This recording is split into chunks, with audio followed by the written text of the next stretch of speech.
ಮೊದಲನೇದಾಗಿ ಸ್ಥಿತಿಗೆ ಬನ್ನಿ. ಕಾಲುಗಳನ್ನು ಕೂಡಿಸಿ ಸ್ವಲ್ಪ ಉಸಿರಾಟವನ್ನು ಆರಂಭಿಸಿ. ನಿಧಾನವಾಗಿ ಉಸಿರಾಟ ಕ್ರಿಯೆಯನ್ನು ಆರಂಭಿಸಿ. ಓಕೆ, ಒನ್ಗೆ ನಿಧಾನವಾಗಿ ಕೈಗಳನ್ನ ಬದಿಯಿಂದ ಎತ್ತುತ್ತಾ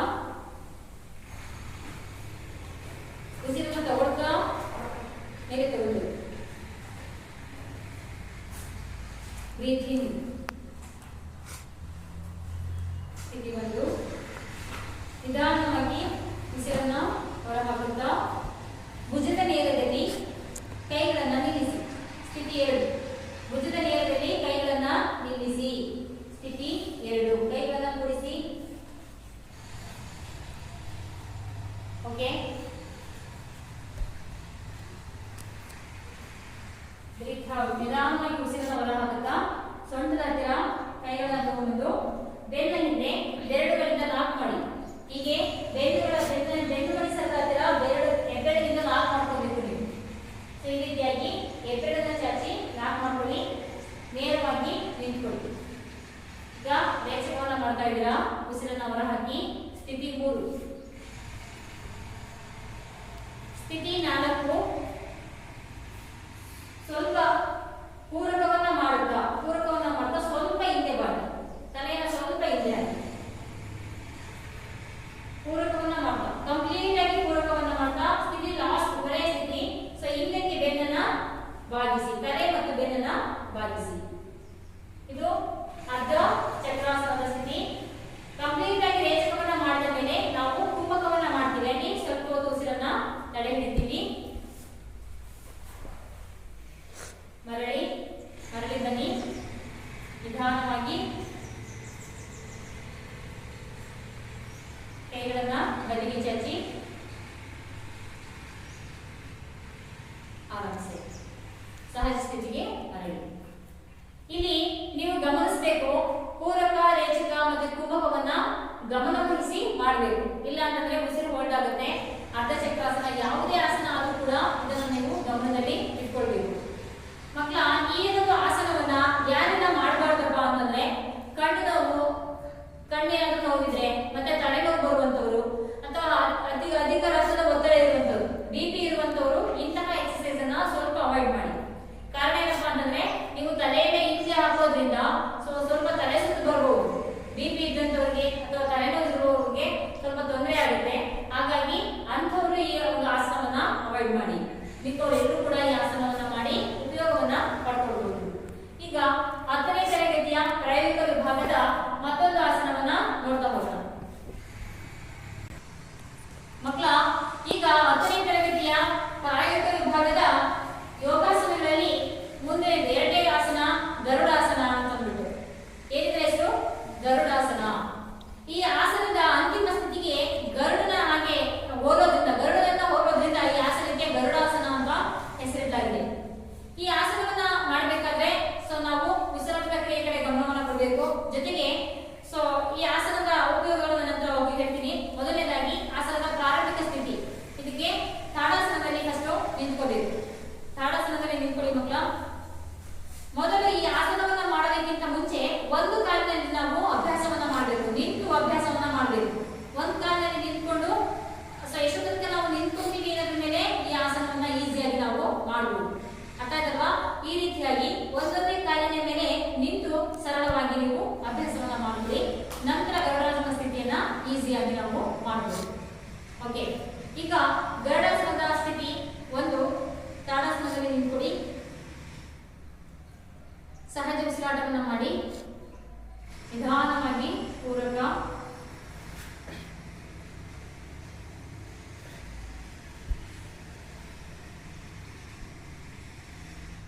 ಮತ್ತು ರೇಚಕವನ್ನ ಮಾಡಿ. ಮಕ್ಕಳ, ನೀವು ಗಮನಿಸಿ, ಪೂರಕವನ್ನ ಮಾಡೋದಕ್ಕಿಂತ ಮುಂಚೆ ನಾವು ರೇಚಕವನ್ನ ಮಾಡಬೇಕು. ಬಾಡಿ ಒಳಗಿರುವಂತಹ ಉಸಿರನ್ನ ಹೊರಹಾಕಿ ನಂತರ ಇನ್ಹೇಲನ್ನ ಮಾಡ್ಕೋಬೇಕು. ರೇಚಕದಿಂದನೇ ಪ್ರಾರಂಭಿಸಬೇಕು. ಪ್ರತಿಯೊಂದು ಉಸಿರಾಟ ಕ್ರಿಯೆಯನ್ನ ಫಸ್ಟ್ ಹೊರಹಾಕಿ ನಂತರ ನಾವು ಇನ್ಹೇಲನ್ನ ಮಾಡ್ಕೋಬೇಕಾಗುತ್ತೆ.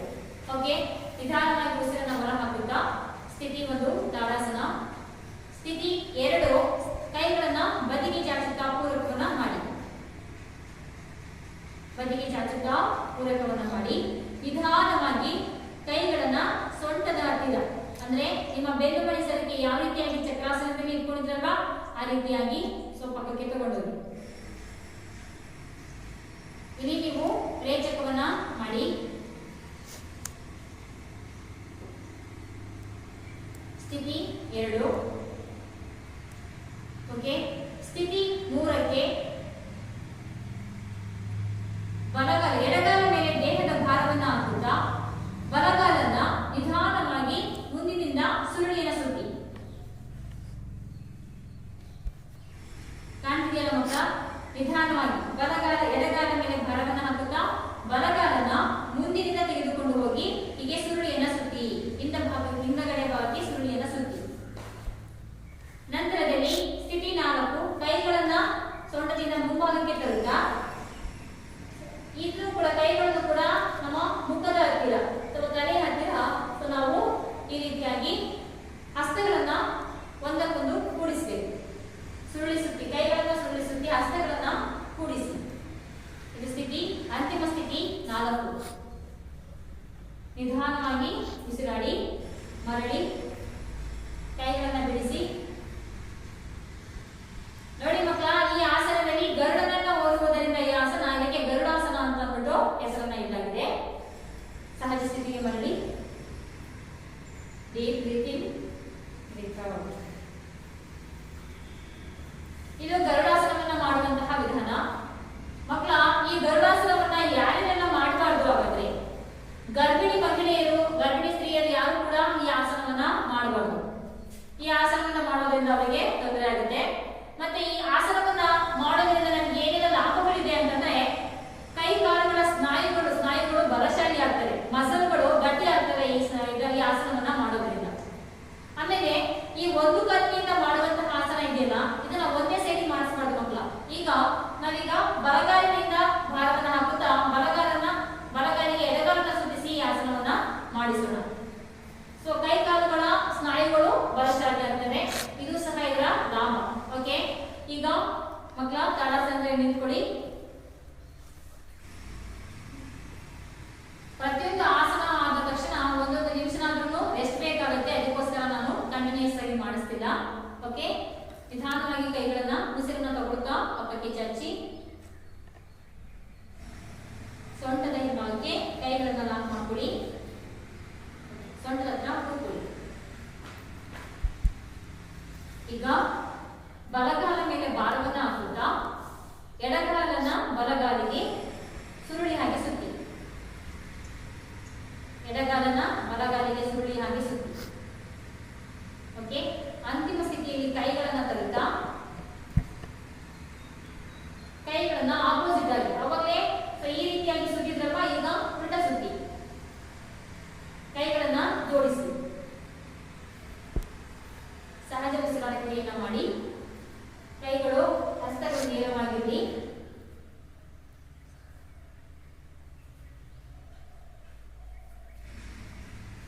ಓಕೆ, ನಿಧಾನವಾಗಿ ಕೈಗಳನ್ನ ಬಿಡಿಸಿ.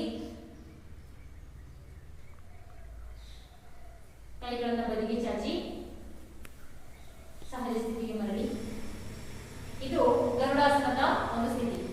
ಯಾವುದೇ ಈ ವ್ಯಾಯಾಮಗಳನ್ನ ಮಾಡುವಾಗ ಒಂದು ಕಾಲಿನಿಂದ ಮಾಡುವಂತಹ ವ್ಯಾಯಾಮ ಒಂದ್ ಕಡೆ ತಕ್ಷಣ ಒಂದು ಭಾಗದ ನರಸ್ನಾಯುಗಳಿಗೆ ಗಟ್ಟಿತನವನ್ನ ಕೊಡುತ್ತೆ. ಆದ್ರೆ ಎರಡೂ ಬದಿಗೆ ನಾವು ಈ ಒಂದು ಆಸನವನ್ನ ಮಾಡಿಸಬೇಕಾಗುತ್ತೆ. ಆಗ ಮಾತ್ರ ಎರಡು ಕೈ ಕಾಲುಗಳ ಸ್ನಾಯುಗಳು ಬಲಶಾಲಿ ಆಗಲಿಕ್ಕೆ ಸಹಾಯ ಆಗುತ್ತೆ. ಯಾವುದೇ ಕಾರಣಕ್ಕೂ ಒಂದೇ ಸೈಡಿಗೆ ನಾವು ಈ ಬದಿಗೆ ಮಾಡಿಸುವಂತಹ ಕೆಲವೊಂದು ವ್ಯಾಯಾಮಗಳನ್ನ ಒಂದು ಸೈಡಿಗೆ ಮಾಡಿಸಬಾರ್ದು. ಓಕೆನಾ? ಈಗ 10ನೇ ತರಗತಿಯ ಮತ್ತೊಂದು ಆಸನ, 3ನೇ ಆಸನವನ್ನ ನೋಡ್ತಾ ಹೋಗೋಣ. ಓಕೆ ವಿದ್ಯಾರ್ಥಿಗಳೇ, ಈಗ ನಾವು 10ನೇ ತರಗತಿಯ 3ನೇ ಒಂದು ಆಸನ ಅಂಗುಷ್ಟಾಸನ ಅಂತ ಬಂದ್ಬಿಟ್ಟು ಈ ಆಸನವನ್ನ ಹೇಗೆ ಮಾಡೋದು ನೋಡೋಣ. ಮೊದಲು ಮಕ್ಕಳ ಸ್ಥಿತಿಗೆ ಬನ್ನಿ. ತಾಡಾಸನದಲ್ಲಿ ನಿಂತ್ಕೊಳ್ಳಿ. ಇದು ಸ್ಥಿತಿ 1. ಎರಡು ಕಾಲುಗಳು ತೋರ್ಬೆರಳು ಮತ್ತೆ ಹಿಮ್ಮಡಿ ಎರಡೂ ಕೂಡ ಏನ್ ಮಾಡ್ಬೇಕು, ಒಂದಕ್ಕೊಂದು ಜೋಡಿಸ್ಕೊಂಡು ತಾಡಾಸನ ಅಂತಂದ್ರೆ ತಟಸ್ಥವಾಗಿ ನಿಲ್ಲುವಂತದ್ದು ತಾಡಾಸನ. ನೀಟಾಗಿ ಪಕ್ಕಕ್ಕೆ ಕೈಗಳನ್ನ ಬದಿಗಚ್ಚಿ ನಿಂತ್ಕೋಬೇಕು. ಸ್ಥಿತಿ 1.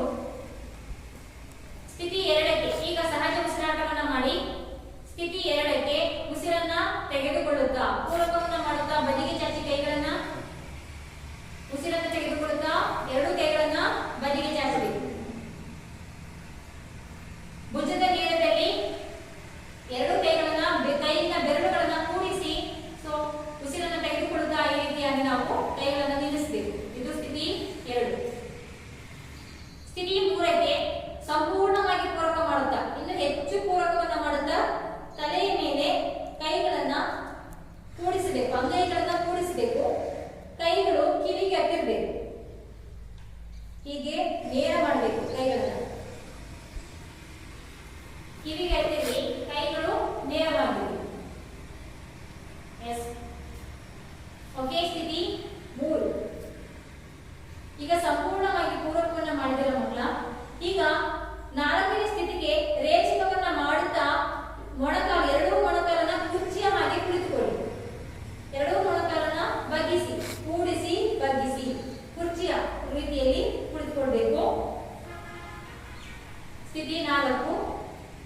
ಸ್ಥಿತಿ 5ಕ್ಕೆ ಹಿಮ್ಮಡಿಯನ್ನ ಲಿಫ್ಟ್ ಮಾಡಿ, ಸೊ ಹಿಮ್ಮಡಿಯನ್ನ ಎತ್ತಿ ಕುರ್ಚಿಯ ಹಾಗೆ ಕುಳಿತುಕೊಳ್ಬೇಕು. ಹಿಮ್ಮಡಿಯನ್ನ ಎಷ್ಟು ಸಾಧ್ಯವೋ ಅಷ್ಟು ಎತ್ತಿ. ಇದು ಸ್ಥಿತಿ 5. ರಿಲ್ಯಾಕ್ಸ್, ವಾಪಸ್ ಹಿಮ್ಮಡಿಯನ್ನ ಕೂಡಿಸಿ ನಿಧಾನವಾಗಿ ಕೈಗಳನ್ನ, ಕಾಲುಗಳನ್ನ ನೇರ ಮಾಡಿ, ಕೈಗಳನ್ನ ಬದಿಗೆ ಚಾಚಿ ಸ್ಥಿತಿಗೆ ಮರಳಿ. Okay, relax. ಈಗ ವಿಶ್ರಾಮ ಪೊಸಿಷನ್ ಅಲ್ಲಿ ನಿಂತ್ಕೊಳ್ಳಿ, ವಿಶ್ರಾಮ ಪೊಸಿಷನ್ ಅಲ್ಲಿ ನಿಂತ್ಕೊಳ್ಳಿ. ಓಕೆ ಮಕ್ಕಳ, ಯಾವುದೇ ಆಸನವನ್ನ ಮಾಡಿದ ಮೇಲೆ ಅಂತಿಮ ಸ್ಥಿತಿಯಲ್ಲಿ ಕನಿಷ್ಠ ಪಕ್ಷ 3-4 ಸೆಕೆಂಡ್ ಅಥವಾ 1 ನಿಮಿಷದವರೆಗೆ ಸಹ ನಿಲ್ಬೇಕು. ಸೊ ಎಷ್ಟು ಸಾಧ್ಯವೋ ಸತತ ಪ್ರಯತ್ನದಿಂದ ಬರುವಂತದ್ದು, ಆಗುವಂತದ್ದು. ಹಾಗಾಗಿ ಈ ಅಂಗುಷ್ಟಾಸನವನ್ನ ಮಾಡೋದ್ರಿಂದ ಇಲ್ಲೂ ಕೂಡ ಕೈ ಕಾಲುಗಳ ಸ್ನಾಯುಗಳು ಬಲಶಾಲಿ ಆಗ್ತವೆ. ಸೊ ಜೊತೆಗೆ ನಿಮ್ಮ ಕೈನ ಮಸಲ್ಗಳು ತುಂಬಾ ಶಕ್ತಿಶಾಲಿ ಆಗ್ತವೆ, ತೋಳುಗಳು. ಸೊ ಏನು ಬೈಸೆಪ್ಸ್ ಟ್ರೈಸೆಪ್ಸ್ ಏನಿದೆ ಇದು ಸಹ ಬಲಶಾಲಿ ಆಗ್ತದೆ. ಈ ಒಂದು ಆಸನವನ್ನ ಮಾಡಿ ಸದುಪಯೋಗವನ್ನ ಪಡಿಸ್ಕೊಳ್ಳಿ. ಓಕೆ, ಈಗ ಮುಂದಿನ ಒಂದು ಆಸನವನ್ನ ನಾವೀಗ ನೋಡ್ತಾ ಹೋಗೋಣ. ಓಕೆ ಮಕ್ಕಳ, ಈಗ 10ನೇ ತರಗತಿಯ ನಿಂತು ಮಾಡುವ ಆಸನಗಳಾಯ್ತು. ಈಗ ಕುಳಿತು ಮಾಡುವಂತಹ ಆಸನಗಳನ್ನ ನಾವೀಗ ನೋಡ್ತಾ ಹೋಗೋಣ. ಅದರಲ್ಲಿ ಮೊದಲನೇ ಆಸನ ವಜ್ರಾಸನ. ನಾನು ಅವಾಗಲೇ ಹೇಳ್ತಿದ್ದೆ ನಿಮಗೆ, ಪ್ರಾಣಾಯಾಮ ಕ್ಲಾಸಸ್ ಮಾಡುವಾಗ ಹೇಳ್ತಿದ್ದೆ. ಸೊ ನಾವು ಪ್ರಾರ್ಥನೆಯನ್ನ ಮಾಡುವಾಗ ಅಥವಾ ಧ್ಯಾನದಲ್ಲಿ ಕುಳಿತಿರುವಾಗ, ಸ್ಥಿರಾಸನದಲ್ಲಿ ಕುಳಿತು ಪ್ರಾಣಾಯಾಮವನ್ನು ಮಾಡಬೇಕಾದ್ರೆ ಈ ವಜ್ರಾಸನ ಸೂಕ್ತವಾದ ಆಸನ ಅಂತ ನಾನು ಹೇಳಿಕ್ಕೆ ಇಷ್ಟಪಡ್ತೀನಿ. ಕಾರಣ ಏನಪ್ಪಾ ಅಂದ್ರೆ ಇದು ತುಂಬಾ ಉಪಯುಕ್ತವಾದಂತಹ ಆಸನ. ಇದನ್ನ ಹೇಗೆ ಮಾಡೋದು ಈಗ ನಾವೀಗ ನೋಡ್ತಾ ಹೋಗೋಣ. ಮೊದಲನೇದಾಗಿ ಕುಳಿತು ಮಾಡುವ ಆಸನಕ್ಕೆ ಸ್ಥಿತಿ ಹೀಗೆ, ಎರಡು ಕಾಲುಗಳನ್ನ ನೇರ ಮಾಡಿ, ಸೊ ಬೆನ್ನು ಹುರಿಯನ್ನ ಅಂದ್ರೆ ಬೆನ್ನನ್ನ ನೇರಗೊಳಿಸಿ ಕಾಲುಗಳ ಪಕ್ಕದಲ್ಲಿ, ಅಂದ್ರೆ ನಮ್ಮ ಭುಜದ ಪಕ್ಕದಲ್ಲಿ ಕೈಗಳನ್ನ ಹುರಿ ನೇರವಾಗಿ ಕುಳಿತುಕೋಬೇಕು. ಇದರಿಂದ ನಮ್ಮ ಪಾಶ್ಚರ್ ಅಂದ್ರೆ ನಿಲುವು ತುಂಬಾ ಚೆನ್ನಾಗಾಗುತ್ತೆ, ಅಂದ್ರೆ ನೇರವಾದಂತಹ ನಿಲುವು ನಮ್ಮದಾಗುತ್ತೆ. ನಮಗೆ ಏಜ್ ಆಗ್ತಾ ಆಗ್ತಾ ನಾವೇನ್ ಮಾಡ್ತೀವಿ, ಹೀಗೆ ಬಗ್ಗಿ ಕುತ್ಕೊಂಡು ಏನಾಗುತ್ತೆ, ನಮ್ಮ ನಿಲುವು ಸೊ ಈ ಪಾಶ್ಚರ್ ಅಲ್ಲಿ ಬಂದ್ಬಿಡುತ್ತೆ, ಈ ಪೊಸಿಷನ್ ಅಲ್ಲಿ. ಹೌದಲ್ಲ, ಈ ರೀತಿಯಾಗಿ ಬೆಂಡ್ ಆಗಿರುತ್ತೆ ನಮ್ಮ ಬಾಡಿ. ಆದ್ರೆ ಸೊ 5 ಎತ್ತರವಾಗಿರುವಂತವರು ನೇರ ನಿಲುವಿನಿಂದ ಕುತ್ಕೊಳ್ಳೋದಾದ್ರೆ, ಕುತ್ಕೊಂಡಾಗ ಕೂಡ ಬೆನ್ನನ್ನ ನೇರ ಮಾಡಿ ಕುತ್ಕೊಳ್ಳೋದು, ನಡೆಯುವಾಗ ಸಹ ಬೆನ್ನನ್ನ ನೇರ ಮಾಡಿ ನಡೆಯೋದ್ರಿಂದ ನಮ್ಮ ನಿಲುವು ನೇರವಾಗಿನೇ ಉಳ್ಕೊಳ್ಳುತ್ತೆ. ಸೊ ಹಾಗಾಗಿ ಇದು ಅದಕ್ಕೂ ಕೂಡ ಹೆಲ್ಪ್ ಆಗುತ್ತೆ. ನಾವೀಗ ಬೆನ್ನನ್ನ ನೇರ ಮಾಡಿ ಎರಡೂ ಕಾಲುಗಳನ್ನ ಮುಂದೆ ಸ್ಟ್ರೈಟ್ ಆಗಿ ಚಾಚಿಕೊಂಡು ಇದು ಸ್ಥಿತಿಗೆ ಬರಬೇಕು, ಈ ರೀತಿಯಾಗಿ ಕುತ್ಕೋಬೇಕು. ವಜ್ರಾಸನದ ಸ್ಥಿತಿ. ನಿಧಾನವಾಗಿ ಉಸಿರಾಟವನ್ನ ಮಾಡಿ, ನಾವು ಬ್ರೀತ್ ಔಟ್, ಹೊರ ಹಾಕಿ ಉಸಿರನ್ನ ಬ್ರೀತ್ ಇನ್ ಮಾಡಿ. ಈಗ ಉಸಿರನ್ನ ತಗೊಳ್ಳಿ. ಸ್ಥಿತಿ 1. ಓಕೆ, ಸ್ಥಿತಿ 2. ನಿಮ್ಮ ಬಲಗಾಲನ್ನ ತೆಗೆದು ಬಲಪೃಷ್ಠದ ಕೆಳಗೆ ಇಟ್ಕೊಳ್ಳಿ, ಬಲಗಾಲನ್ನ ತೆಗೆದು ಬಲಪೃಷ್ಠದ ಕೆಳಗೆ ಇಟ್ಕೊಳ್ಳಿ. ಸ್ಥಿತಿ 2. ಓಕೆ, ಸಹಜ ಉಸಿರಾಟದಲ್ಲಿ. ಈಗ ಸ್ಥಿತಿ 3. ಎಡಗಾಲನ್ನ ತೆಗೆದು ಎಡಪೃಷ್ಠದ ಕೆಳಗೆ ಇಟ್ಕೊಳ್ಳಿ, ಎಡಗಾಲನ್ನ ತೆಗೆದು ಎಡಪೃಷ್ಠದ ಕೆಳಗೆ ಇಟ್ಕೊಳ್ಳಿ. ನಿಮ್ಮ ಬೆನ್ನು ಸ್ಥಿತಿ 4 ನೇರಗೊಳಿಸಿ. ಸ್ಥಿತಿ 4ಕ್ಕೆ ಬೆನ್ನು ಹುರಿಯನ್ನ ನೇರ ಮಾಡಿ, ಸ್ಟ್ರೈಟ್ ಆಗಿ ಬೆನ್ನನ್ನ ನೇರಗೊಳಿಸಿ. ಕಾಲುಗಳನ್ನ, ಕಾಲಿನ ಮಂಡಿಗಳನ್ನ, ಮುಂಭಾಗದ ಮಂಡಿಗಳನ್ನ ಎರಡಕ್ಕೂ ಕೂಡ ಕೂಡಿಸಿ. ಸ್ಥಿತಿ 5ಕ್ಕೆ ಕೈಗಳನ್ನ ಸೊ ನಮ್ಮ ತೊಡೆಯ ಮೇಲ್ಭಾಗದಲ್ಲಿ ಇರಿಸಿಕೊಳ್ಳಿ. ಇದು ಅಂತಿಮ ಸ್ಥಿತಿ ಮಕ್ಕಳ. ಈಗ ನೀವು ಧ್ಯಾನಕ್ಕೆ ಕೂರುವುದಾದ್ರೆ ಅಥವಾ ಪ್ರಾಣಾಯಾಮವನ್ನು ಮಾಡೋದಾದ್ರೆ ಸೊ ಕಣ್ಣನ್ನ ಮುಚ್ಚಿ ಧ್ಯಾನಸಕ್ತರಾಗಿ.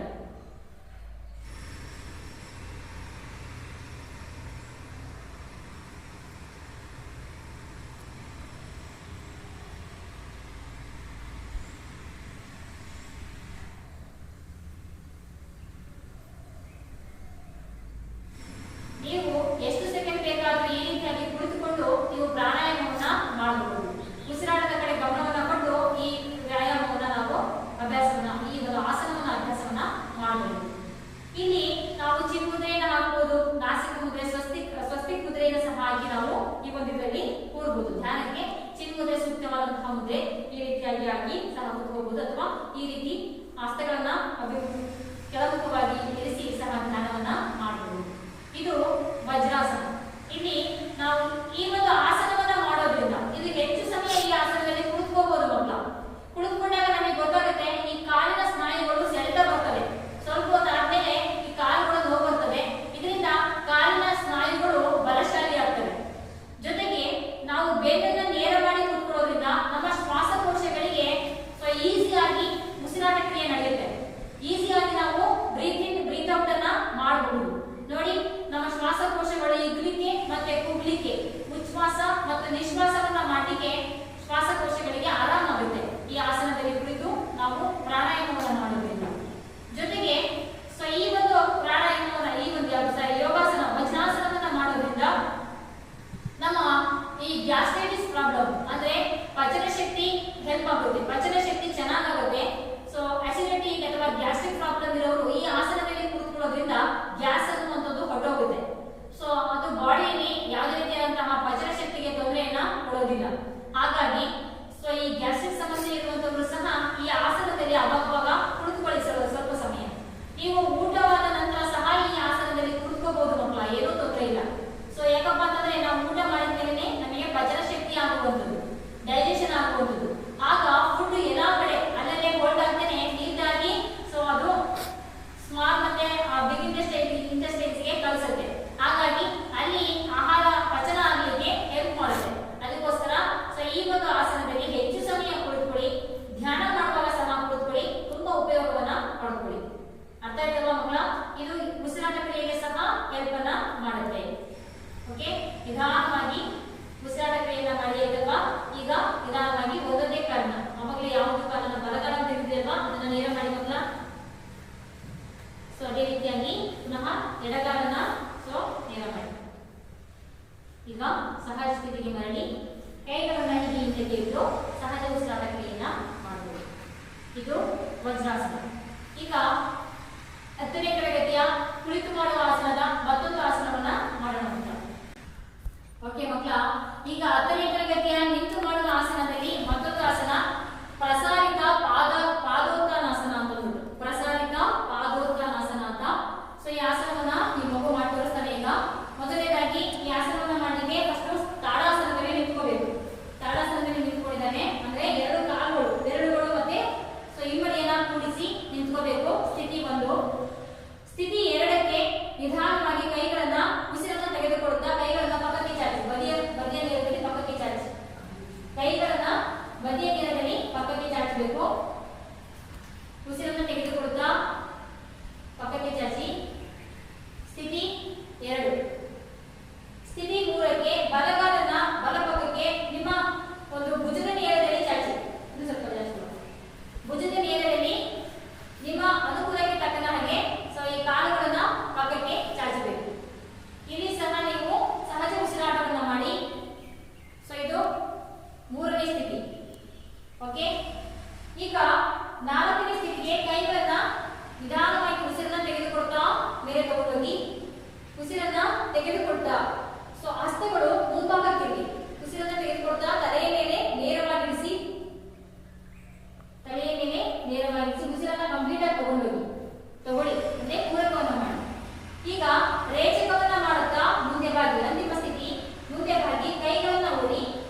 ಬಕಾಸನ ಅಂತ ಯಾಕೆ ಈ ಆಸನ ಕೇಳಿದಾರಪ್ಪ ಅಂದ್ರೆ ಈ ಆಸನದ ಅಂತಿಮ ಸ್ಥಿತಿಯಲ್ಲಿ ಬಕ ಪಕ್ಷಿಯ ರೀತಿಯಲ್ಲಿ ಈ ಆಸನ ಕಾಣಿಸುತ್ತೆ.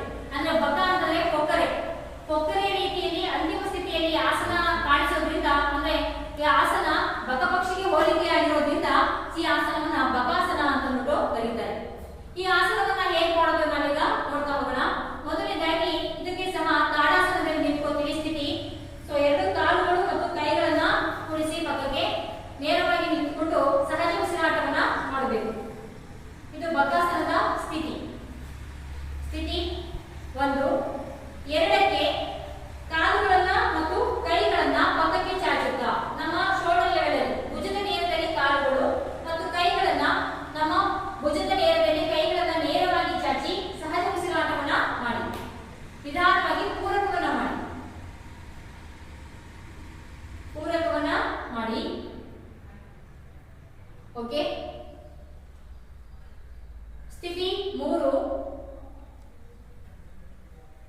ಕುಳಿತುಕೊಳ್ಳುತ್ತಾ ಹಾಗೆಯೇ ಕಾಲುಗಳ ಮೇಲೆ ಭಾರವನ್ನ ಹಾಕುತ್ತಾ ನಿಧಾನವಾಗಿ ಕಂಪ್ಲೀಟ್ ಆಗಿ ರೇಚಕವನ್ನ ಮಾಡಿ ಉಸಿರನ್ನ ಹೊರ ಹಾಕುತ್ತಾ ಕುಳಿತುಕೊಳ್ಳಿ. ಇದು ಸ್ಥಿತಿ 3. ಉಸಿರನ್ನ ರೇಚಕ ಮಾಡಿ ಹೊರ ಹಾಕಿ. ಓಕೆ. ಸ್ಥಿತಿ 4ಕ್ಕೆ ಕಾಲುಗಳ ಓಕೆ. ಸ್ಥಿತಿ 4ಕ್ಕೆ ಕೈಯನ್ನ ಮುಂದಕ್ಕೆ ಬರುತ್ತಾ ಮೊಣಕಾಲ ಹತ್ರ ಸಪೋರ್ಟ್ ಅನ್ನ ತಗೊಂಡು ಸೊ ಕಾಲನ್ನ ಹಿಂದಿನ ಕಾಲನ್ನ ಲಿಫ್ಟ್ ಮಾಡಬೇಕು. ನಿಧಾನವಾಗಿ ಕೈನ ಮೇಲೆ ಭಾರವನ್ನ ಹಾಕುತ್ತಾ ಕಾಲುಗಳನ್ನ ಈ ರೀತಿಯಾಗಿ ಲಿಫ್ಟ್ ಮಾಡಬೇಕು, ಹಿಂದಕ್ಕೆ ಎತ್ತಬೇಕು. ಸೊ ಇದು ಸ್ಥಿತಿ ಅಂತಿಮ ಸ್ಥಿತಿ ಮಕ್ಕಳ. ಸ್ಥಿತಿ 4 ಇದು. ಇದಕ್ಕೆ ಬಕಾಸನ ಅಂತ ಕರೀತೀವಿ. ರಿಲ್ಯಾಕ್ಸ್. ನಿಧಾನವಾಗಿ ಸ್ಟ್ರೈಟ್ ಆಗಿ ನಿಲ್ಲೋದು. ನೋಡಿ ಮಕ್ಕಳ, ಈ ಒಂದು ಆಸನದ ಕೊನೆಯ ಸ್ಥಿತಿಗೆ ಕೊಕ್ಕರೆಯಾಗಿ ಈ ಆಸನ ಕಾಣಿಸೋದ್ರಿಂದ ಇದಕ್ಕೆ ಬಕಾಸನ ಅಂತ ಕರೆಯಲಾಗುತ್ತೆ. ಇನ್ನೊಂದು ಗಮನಿಸಬೇಕಾಗಿದ್ದೇನಪ್ಪ ಅಂದ್ರೆ ಈ ಆಸನದಿಂದ ನಮಗೆ ಏನೆಲ್ಲ ಲಾಭಗಳಿದೆ ಅಂತಂದ್ರೆ ಕೈ ಸ್ನಾಯುಗಳು ಬಲಶಾಲಿ ಆಗ್ತದೆ. ಸೊ ಭುಜದ ಸ್ನಾಯುಗಳು ಶಕ್ತಿಶಾಲಿ ಆಗ್ತದೆ. ಯಾಕಪ್ಪ ಅಂದ್ರೆ ಎಂಟೈರ್ ಬಾಡಿಯ ಒಂದು ವೇಟ್ ಅನ್ನ ಕೈಗಳ ಮೇಲೆ ನಾವು ಹಾಕೋದ್ರಿಂದ ಈ ಕೈನ ಮತ್ತು ಭುಜದ ಸ್ನಾಯುಗಳು ಬಲಶಾಲಿ ಆಗ್ತದೆ. ಈ ಒಂದು ಆಸನವನ್ನ ಮಾಡುವಾಗ ತುಂಬಾ ಬ್ಯಾಲೆನ್ಸಿಂಗ್ ಆಗಿ ಮಾಡಬೇಕು. ಅಂದ್ರೆ ಸೊ ನೀವು ಆ ಕಾಲುಗಳನ್ನ ಮೊಣಕೈಗಳಿಗೆ ಸಪೋರ್ಟ್ ಅನ್ನು ತಗೊಂಡು ಲಿಫ್ಟ್ ಮಾಡೋದ್ರಿಂದ ಮುಂಬರಾಗಿ ತಲೆಗೆ ಅಥವಾ ಮೂಗಿಗೆ ಏರ್ಪಡಿಕೊಳ್ಳುವಂತ ಚಾನ್ಸಸ್ ಹೆಚ್ಚಾಗಿರುತ್ತೆ. ಹಾಗಾಗಿ ನಿಧಾನವಾಗಿ ಆಸನವನ್ನ ಅಭ್ಯಾಸವನ್ನ ಮಾಡಬೇಕಾಗುತ್ತೆ. ಇದು ಬಕಾಸನದ ಒಂದು ರೀತಿ. ಓಕೆ. ಮುಂದಿನ ಒಂದು ಆಸನವನ್ನ ಈಗ ನೋಡ್ತಾ ಹೋಗೋಣ. ಓಕೆ ಮಕ್ಕಳ, ಈಗ ನಾವು 10ನೇ ತರಗತಿಯ ಆಸನಗಳು ಯೋಗಾಸನಗಳಲ್ಲಿ ಮತ್ತೊಂದು ಆಸನ ಮಲಗಿ ಮಾಡುವಂತಹ ಆಸನ. ಇದು ಸುಪ್ತ ವೀರಾಸನ. ಇದನ್ನ ಹೇಗೆ ಮಾಡೋದು ನಾವೀಗ ನೋಡ್ತಾ ಹೋಗೋಣ. ಸೊ ಮೊದಲನೇದಾಗಿ ಇದನ್ನ ಕುಳಿತು ಕಾಲುಗಳನ್ನ ನೇರ ಮಾಡಿ ಹೀಗೆ ಆರಾಮ್ಸ ಸ್ಥಿತಿಯಲ್ಲಿ ಕುಳಿತುಕೊಂಡಿರಬೇಕು. ನೇರವಾಗಿ ಕುಳಿತುಕೊಳ್ಳಿ. ಎರಡು ಕೈಗಳನ್ನ ಪಕ್ಕಕ್ಕೆ ಇಟ್ಕೊಳ್ಳಿ. ಎರಡು ಕೈಗಳನ್ನ ಪಕ್ಕಕ್ಕೆ ನೇರವಾಗಿ ಇಟ್ಕೊಳ್ಳಿ. ಈಗ ನಾವು ವಜ್ರಾಸನವನ್ನ ಮಾಡಿದ್ವಿ ಅಲ್ವಾ, ಅದೇ ರೀತಿಯಾಗಿ ಫಸ್ಟ್ ಒಂದೊಂದೇ ಕಾಲನ್ನ ತೆಗೆದು ಪೃಷ್ಠದ ಕೆಳಗೆ ಇಟ್ಕೊಳ್ಳೋಣ. ಬಲಗಾಲನ್ನ ತೆಗೆದು ಬಲ ಪೃಷ್ಠದ ಕೆಳಗೆ ಇಟ್ಕೊಳ್ಳಿ. ನಿಧಾನವಾಗಿ ಸಹಜ ಉಸಿರಾಟವನ್ನ ಮಾಡ್ತಾ ಬಲಗಾಲನ್ನ ತೆಗೆದು ಬಲ ಪೃಷ್ಠದ ಕೆಳಗೆ ಇಟ್ಕೊಳ್ಳಿ. ಓಕೆ. ನಿಧಾನವಾಗಿ ಎಡಗಾಲನ್ನ ತೆಗೆದು ಎಡ ಪೃಷ್ಠದ ಕೆಳಗೆ ಇಟ್ಕೊಳ್ಳಿ. ಉಸಿರಾಟ ಸಹಜವಾಗಿರಲಿ.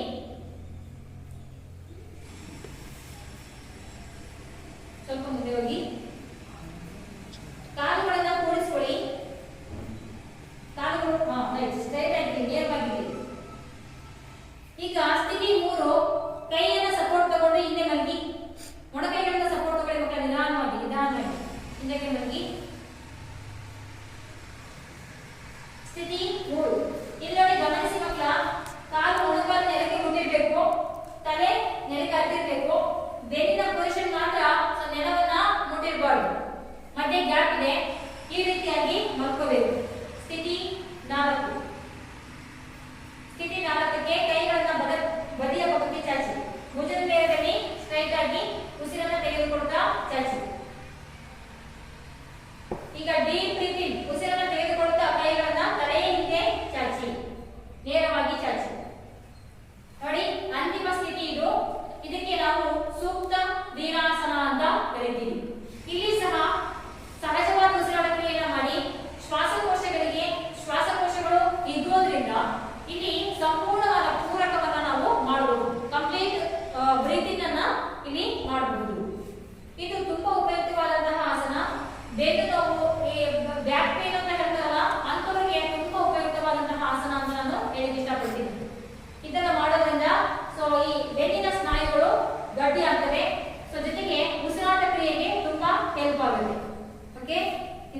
ಮರಳಿ ಮಕ್ಕಳ.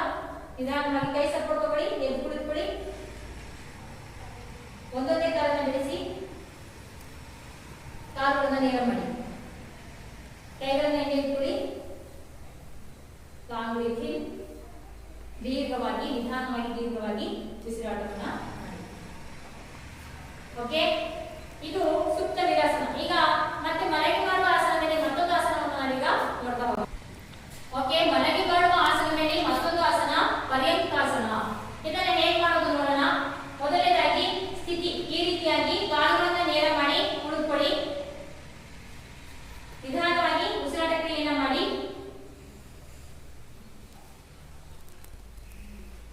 ಓಕೆ, ಈಗ ಸ್ಥಿತಿ 2.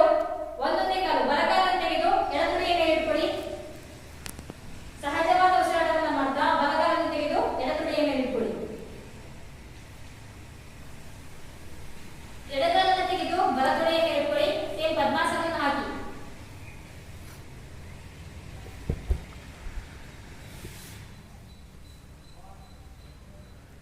ಪದ್ಮಾಸನವನ್ನು ಹಾಕಿ. ಈಗ ಎರಡು ಕೈಗಳನ್ನ ಮೊಣಕೈಗಳನ್ನ ಸಪೋರ್ಟ್ ತಗೊಂಡು ನಿಧಾನವಾಗಿ ಉಸಿರಾಟವನ್ನ ಮಾಡ್ತಾ ಅಂದ್ರೆ ಬ್ರೀತಿಂಗ್ ಅನ್ನ ಮಾಡ್ತಾ ಕೈ ಸಪೋರ್ಟ್ ತಗೊಂಡು ಹಿಂದೆ ಬಂದ್ಕೊಳ್ಳಿ.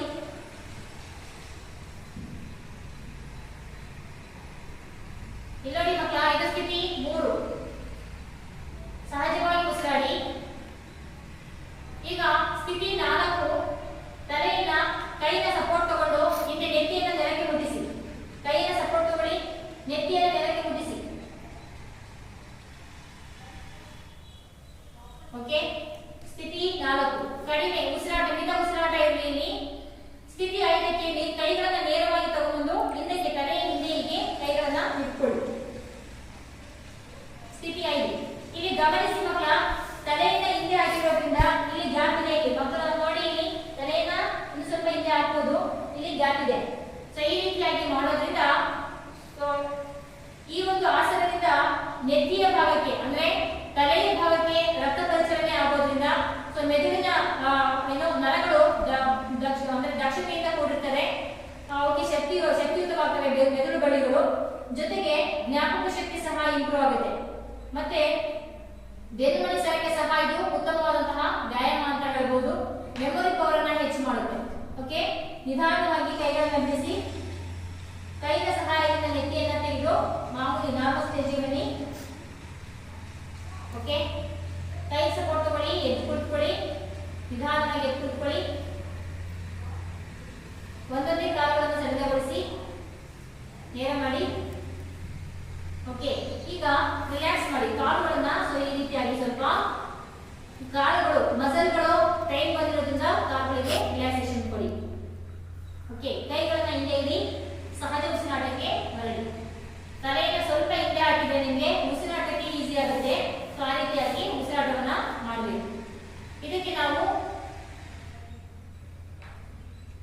ಈ ಒಂದು ಆಸನವನ್ನು ಮಾಡೋದ್ರಿಂದ ಸೊ ತಲೆಯ ಭಾಗಕ್ಕೆ ಒಳ್ಳೆಯ ಒಂದು ಎಕ್ಸರ್ಸೈಸ್ ಸಿಗುತ್ತೆ ಅಂತ ಹೇಳ್ಬೋದು. ಮುಂದಿನ ಒಂದು ಆಸನವನ್ನು ಈಗ ನೋಡ್ತಾ ಹೋಗೋಣ.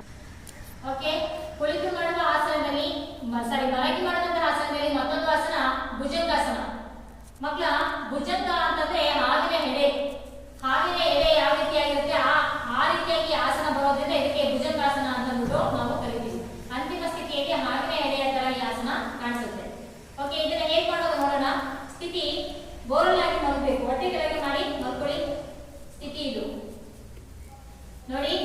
ಕೈಗಳು ಮುಂದೆಯಲ್ಲಿ ಹಣೆ ನೆಲಕ್ಕೆ ಮುಟ್ಟಿರ್ಬೇಕು. ಇದು ಸ್ಥಿತಿ. ಈಗ ಸಹಜ ಉಸಿರಾಟವನ್ನ ಮಾಡಿ. ಈಗ ಸ್ಥಿತಿ 2. ಕೈಗಳನ್ನ ನಿಮ್ಮ ಪಕ್ಕಕ್ಕೆ ಶ್ವಾಸಕೋಶ ಹತ್ರ ಇಟ್ಕೊಳ್ಳಿ. ಓಕೆ, ಈಗ ಸ್ಥಿತಿ 3ಕ್ಕೆ ನಿಧಾನವಾಗಿ ಕೈಗಳ ಮೇಲೆ ಭಾರವನ್ನ ಹಾಕುತ್ತಾ ಮೊಣಕೈಯನ್ನು ಮಡಿಸಿ. ಸೊ ತಲೆಯನ್ನ ಲಿಫ್ಟ್ ಮಾಡಿ ಸ್ವಲ್ಪನೇ ಗದ್ದದ ಮೇಲೆ ಬನ್ನಿ. ಚಿನ್ ಅಂದ್ರೆ ನಿಮ್ಮ ಗದ್ದದ ಮೇಲೆ ಇಟ್ಕೊಳ್ಳಿ ತಲೆಯನ್ನ. ಓಕೆ, ಈಗ ನಿಧಾನವಾಗಿ ಉಸಿರನ್ನ ತೆಗೆದುಕೊಳ್ತಾ ಪೂರಕವನ್ನ ಮಾಡ್ತಾ ಸೊ ತಲೆಯನ್ನ ಎತ್ತಿ. ನಿಧಾನವಾಗಿ ಎತ್ತಿ. ಎಷ್ಟು ಸಾಧ್ಯವೋ ಅಷ್ಟು ತಲೆಯ ಮೇಲೆತ್ತಿ ಮಾಡಿ. ಎಸ್, ಕೈಗಳು ಮೊಣಕೈಗಳು ಸ್ವಲ್ಪ ಬೆಂಡಾಗಿರಲಿ. ಸೊ ಈ ರೀತಿಯಾಗಿ ತಲೆಯ ಹಿಂದೆ ಹಾಕಿ. ಕೈಗಳನ್ನು ನೇರ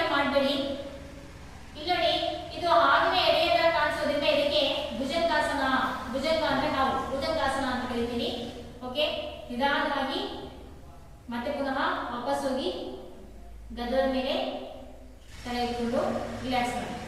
ಕೈಗಳನ್ನು ಮುಂದೆ ಇಟ್ಕೊಳ್ಳಿ, ಹಣೆ ಹತ್ರ ಇಟ್ಕೊಳ್ಳಿ. So relax.